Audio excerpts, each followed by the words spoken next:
11월 19일 화요일 하나님께서 저희에게 주신 말씀은 요한계시록 말씀입니다. 요한계시록 1장 1절부터 20절까지의 말씀인데요. 이 본문 말씀은 내용을 나누면서 함께 읽어 가도록 하겠습니다. 성경책 중에 가장 이해하기 어려운 책이 바로 요한계시록인데요. 이는 환상을 통해서 본 계시의 내용이 상징이나 비유의 형식으로 기록되어 있기 때문에 그것들을 잘 해석해야만 책의 내용을 이해할 수 있기 때문에 그렇습니다. 이 책이 기록될 당시에 기독교에 대한 핍박이 극심했기 때문에 그리스도인들이 아니면 알아들을 수 없는 내용으로 의사소통을 하기 위해서 상징이나 비유들을 통해 기록을 한 것입니다. 이 요한계시록으로 인해서 이단들이 많이 출몰하게 되는데 그것은 자기 마음대로 말씀을 해석하면서 성경이 말하고자 하는 진리를 왜곡하기 때문에 그렇습니다. 따라서 이러한 이단의 잘못을 분명하게 알고 이단의 유혹에 대처하기 위해서도 요한계시록을 잘 공부해 둘 필요가 있습니다. 저희가 생명의 삶을 통해 매일 주어지는 그 범위를 따라 공부해 나가야 하기 때문에 모든 부분을 꼼꼼히 나누기는 힘들 것 같습니다. 게다가 새벽 기도회 시간을 통해 살펴보게 되기 때문에 주일 본문이나 중간중간 빠지는 본문으로 인해서 뭔가 계시록을 완벽하게 공부하는 것은 쉽지 않을 것 같습니다. 하지만 요한계시록 개요와 그 안에 담겨 있는 내용들을 보면서 전체 윤곽을 잡을 수는 있을 것이고 핵심되는 부분에 대해서는 분명하게 이해할 수 있을 겁니다. 새벽 기도회 때 함께 나누는 내용을 기본으로 해서 생명의 삶 책을 매일 따라가면서 꼼꼼히 공부해 나가기를 추천해 드립니다. 먼저 요한계시록 전체 개요에 대해서 함께 나누겠습니다. 요한계시록은 이름 그대로 요한이 계시해 주신, 즉 알려주신 그리스도의 계시를 의미합니다. 1장 1절에 예수 그리스도의 계시라라고 분명하게 언급하면서 책을 시작하고 있기 때문에 이 책이 어떤 내용인지가 분명하게 드러나는 것이죠. 예수 그리스도에 관한 계시를 요한에게 알려주셔서 이 책을 쓰게 되었다라는 것입니다. 따라서 저자는 요한입니다. 여기서 요한은 예수님께서 사랑하셨던 제자 사도 요한을 말하는 겁니다.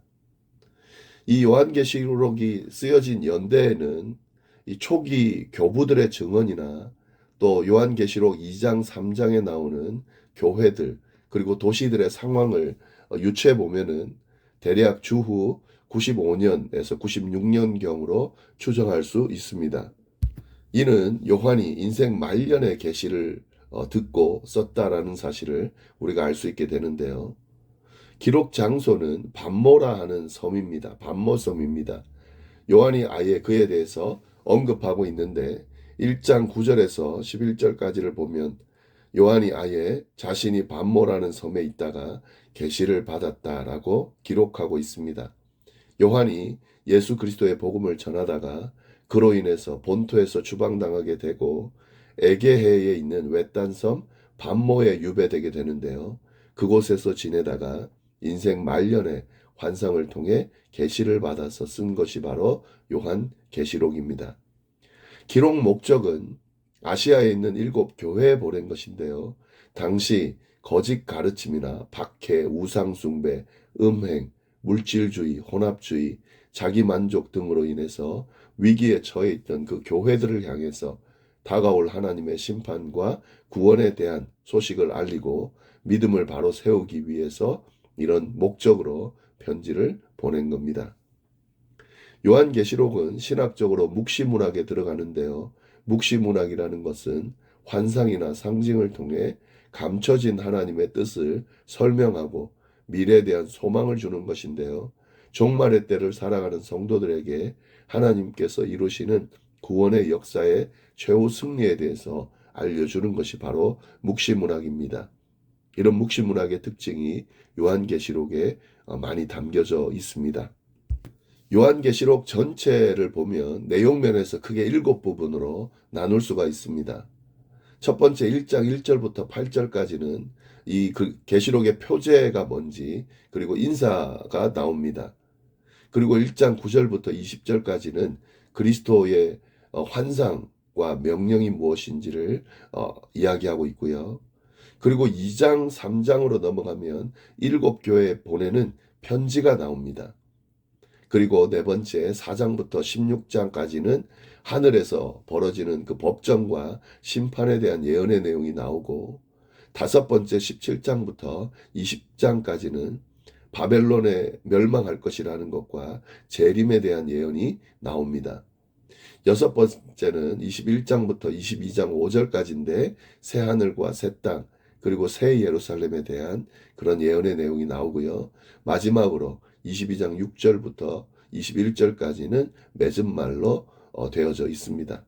이렇게 일곱 부분으로 구성되어 있다는 것을 감안하시면서 말씀을 쭉 읽어 나가고 공부해 나가면 좋겠습니다.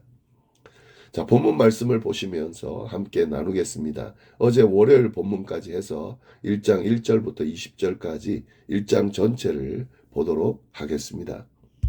먼저 1절부터 3절까지를 보시면 예수 그리스도의 계시라 이는 하나님이 그에게 주사 반드시 속히 일어날 일들을 그 종들에게 보이시려고 그의 천사를 그 종 요한에게 보내어 알게 하신 것이라. 요한은 하나님의 말씀과 예수 그리스도의 증거 곧 자기가 본 것을 다 증언하였느니라. 이 예언의 말씀을 읽는 자와 듣는 자와 그 가운데 기록한 것을 지키는 자는 복이 있나니 때가 가까움이라. 예수 그리스도의 계시라라고 분명히 이야기하죠. 이 계시의 주제가 뭔지를 분명히 이야기합니다. 그 주제는 바로 예수 그리스도에 대한 것이라는 거죠. 하나님께서 예수님께 주셨고 예수님께서 천사들을 통해 요한에게 보여주신 그 내용을 증언하기 위해서 이 계시록을 썼다라는 거죠. 그러면서 이 예언의 말씀을 읽는 자와 듣는 자와 그 가운데 기록한 것을 지키는 자는 복이 있다라고 선포합니다. 왜냐하면 하나님의 때가 가까웠기 때문에 그렇다는 거죠. 여기서 말하는 때는 예수님께서 다시 오시는 재림의 때를 말합니다. 심판의 때죠. 종말의 때를 말합니다. 이때가 가까웠기 때문에 구원의 주님이 되시는 예수 그리스도에 대해 계시하는 이 예언의 말씀을 읽고 듣고 지키는 자가 복이 있다라고 말씀하고 있는 거죠. 4절부터 6절 말씀입니다. 요한은 아시아에 있는 일곱 교회에 편지하노니 이제도 계시고 전에도 계셨고 장차 오실 이와 그의 보좌 앞에 있는 일곱 영과 또 충성된 증인으로 죽은 자들 가운데에서 먼저 나시고 땅의 임금들의 머리가 되신 예수 그리스도로 말미암아 은혜와 평강이 너희에게 있기를 원하노라. 우리를 사랑하사 그의 피로 우리 죄에서 우리를 해방하시고 그의 아버지 하나님을 위하여 우리를 나라와 제사장으로 삼으신 그에게 영광과 능력이 세세토록 있기를 원하노라. 아멘. 예, 이 요한계시록의 형식이 서신, 즉 편지 형식이라는 것을 보여주는 그런 구절이죠. 발신자는 요한이라는 거고 수신자는 아시아에 있는 일곱 교회입니다. 이렇게 발신자 요한이 수신자인 일곱 교회들에게 편지를 쓰면서 그들의 은혜와 평강을 비는 그런 전형적인 서신의 형식을 띠고 있습니다. 7절 8절 말씀입니다. 볼지어다 그가 구름을 타고 오시리라. 각 사람의 눈이 그를 보겠고 그를 찌른 자들도 볼 것이요 땅에 있는 모든 족속이 그로 말미암아 애곡하리니 그러하리라. 아멘. 주 하나님이 이르시되 나는 알파와 오메가라. 이전에도 있고 전에도 있었고 장차 올 자요 전능한 자라 하시더라. 예, 재림에 대한 약속을 드러내고 있고요. 그리고 그 재림에 대한 약속과 함께 하나님이 어떤 존재인지를 드러냅니다. 그는 알파와 오메가라는 거죠. 처음과 나중이신 그런 역사의 주관자다라고 하는 소개를 하고 있습니다. 네, 그리고 9절부터 11절 말씀인데요. 나 요한은 너희의 형제요 예수의 환난과 나라와 참음에 동참하는 자라. 하나님의 말씀과 예수를 증언하였으므로 말미암아 밤모라 하는 섬에 있었더니 주의 날에 내가 성령에 감동되어 내 뒤에서 나는 나팔 소리 같은 큰 음성을 들으니 이르되 내가 보는 것을 두루마리로 써서 에베소, 서머나, 버가모, 두아디라, 사대, 빌라델피아, 라오디게아 등 7교회에 보내라 하시기로. 예, 요한은 자신에 대해서 소개하면서 자신이 환상을 보았던 당시 상황을 설명해 주고 있습니다. 그는 밤모라는 섬에 있을 때에 성령에 감동된 상태에서 천사의 명령을 들었다라고 고백하고 있습니다. 그 명령은 요한이 본 것을 기록해 7교회에 보내라 하는 그런 명령이었다는 거죠. 네, 그리고 12절부터 16절까지 말씀인데요. 몸을 돌이켜 나에게 말한 음성을 알아보려고 돌이킬 때에 7금 촛대를 보았는데 촛대 사이에 인자 같은 이가 발에 끌리는 옷을 입고 가슴에 금띠를 띠고 그의 머리와 털의 희기가 흰 양털 같고 눈 같으며 그의 눈은 불꽃 같고 그의 발은 풀무불에 단련한 빛난 주석 같고 그의 음성은 많은 물소리와 같으며 그의 오른손에 7별이 있고 그의 입에서 좌우에 날선 검이 나오고 그의 얼굴은 해가 힘있게 비치는 것 같더라. 요한은 자신이 환상으로 본 그리스도를 묘사하고 있습니다. 그는 예수 그리스도가 서 있는 위치와 행동, 복장, 신체 각 부분을 묘사하고 있는데요. 예수님이 서 있던 위치는 어디였습니까? 7촛대 사이였습니다. 여기서 7촛대는 뭘 말하냐면 7교회를 말하는 겁니다. 이 촛대는 교회가 영적으로 어두운 세상을 하나님의 빛으로 밝혀야 한다라고 하는 이 교회의 사명을 비유적으로 표현하는 그런 것으로 이해할 수가 있습니다. 그리고 그리스도의 복장과 모습에 대해서 묘사를 하고 있는데 그리스도의 모습이 어땠습니까? 발에 끌리는 옷을 입고 가슴에 금띠를 띠고 그의 머리와 털의 희기가 흰 양털 같고 눈 같으며 그의 눈은 불꽃 같고 그의 발은 풀무불에 단련한 빛난 주석 같고 그의 음성이 맑은 물소리 같다라고 하는 거죠.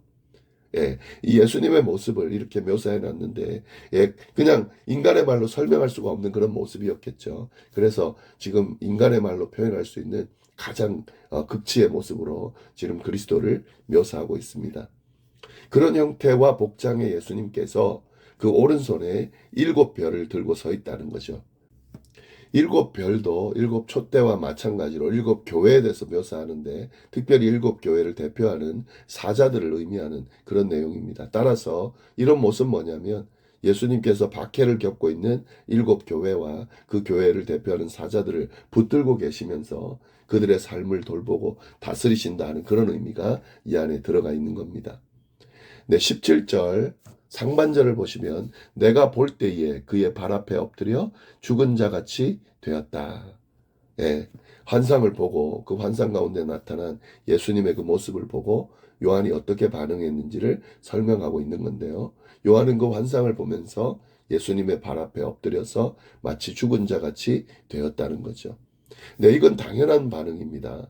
모든 영광을 받으실 모습, 그런 인간이 감히 범접할 수 없는 그런 모습으로 나타났으니까 그 모습 앞에서 경외감이 드는 것은 당연한 겁니다.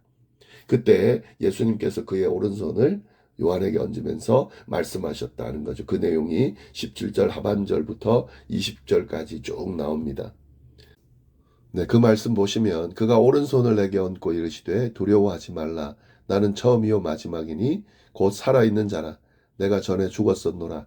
볼지어다 이제 세세토록 살아있어 사망과 음부의 열쇠를 가졌노니 그러므로 내가 본 것과 지금 있는 일과 장차 될 일을 기록하라. 내가 본 것은 내 오른손의 7별의 비밀과 또 7금촛대라. 7별은 7교회의 사자요 7촛대는 7교회니라. 예. 그리스도께서 두려워하지 말라 이렇게 말씀하시면서 당신이 누군지를 분명하게 알려주고 계십니다. 먼저 17절 하반절에 뭐라고 돼 있습니까? 그는 처음이요 마지막이라고 소개를 하는 거죠. 알파와 오메가라는 건데 이 앞에서 말한 것처럼 하나님이 알파와 오메가라고 그랬습니다. 모든 역사를 주관하시는 분이라 그랬습니다. 이 그리스도도 이 하나님과 동등한 분으로 처음과 마지막 알파와 오메가라는 거죠. 모든 역사를 주관하시는 분이다라는 거죠. 그리고 18절 상반절에 보면 나는 살아있는 자다 이렇게 말씀하십니다. 예, 그러니까 그리스도는 살아있는 자라는 거죠. 전에는 죽었었지만 다시 살아났고 지금은 세세토록 살아있다. 영원토록 살아있는 존재가 될 거다라고 지금 말씀하고 계신 거죠. 이는 부활하신 주님을 설명하고 있는 겁니다. 인류를 구원하기 위해서 십자가에 비록 죽으셨지만 부활 승천하셔서 지금 살아계시고 영원토록 살아계실 분이 바로 그리스도다라는 사실을 분명하게 드러내주고 있습니다. 네, 그리고 18절 하반절에 보면 나는 사망과 음부의 열쇠를 가졌다라고 이야기하고 있는데요. 예, 이거는 무슨 말이냐면 죽음을 완전히 이긴 분이라는 뜻입니다. 그리고 죽음을 이기셨을 뿐만 아니라 죽음과 지옥의 모든 권세까지, 권한까지도 가지고 계시다. 예, 이 그리스도가 그런 존재라는 것을 이야기하고 있습니다. 단순하게 죽음을 극복한 정도가 아니라 완전히 죽음을 이기셨기 때문에, 그리고 그 죽음과 지옥의 권한까지도 가지고 계시기 때문에 이걸 마음대로 할 수가 있는 거죠. 당신을 믿고 따르는 백성들에게 죽음을 이기는 그런 능력을 허락하실 수 있는 것이고, 하나님의 심판 가운데 죽음과 지옥으로 갈 존재들을 그렇게 보낼 수 있는 권한도 가지고 있다는 것을 드러내주고 있는 거죠. 19절 말씀 보시면은 그리스도께서는 지금 본 것과 지금 있는 일과 장차 될 일을 기록하라라고 명령을 하셨는데요.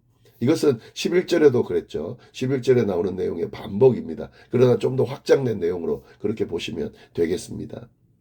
네, 그리고 20절 요한이 본 것에 대해서 설명을 하고 있습니다. 앞에서 요한이 본 일곱 별, 일곱 촛대 그걸 설명하면서 그것이 뭔지를 알려주고 계세요. 일곱 별은 뭡니까? 일곱 교회의 사자라는 거죠. 일곱 촛대는 뭡니까? 일곱 교회를 말한다는 거죠. 그러니까 이것이 비밀인데 이 비밀을 환상으로 보여줬다라고 하는 사실을 알려주시면서 그 의미도 알려주고 계신 거죠.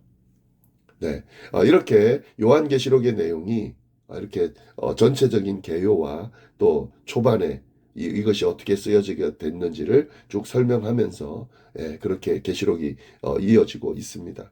이제 2장, 3장에 가면은 일곱 교회에 보내는 그 편지가 쭉 나오는데 그 내용은 내일 함께 나누도록 하겠습니다. 기도하겠습니다. 하나님 아버지 감사합니다. 이 종말의 때에 어떻게 살아야 할지, 어떻게 신앙을 지켜야 할지 주님 고민스러운 이때에 계시록 말씀을 우리가 또 공부할 수 있게 해주셔서 감사합니다. 이 계시록에 담겨 있는 종말의 때를 어떻게 준비하고 어떤 모습으로 헤쳐나가야 하는지 알려주시는 그 말씀을 제대로 잘 이해하고 정말 우리의 삶 속에 적용하고 실천할 수 있도록 인도하여 주옵소서.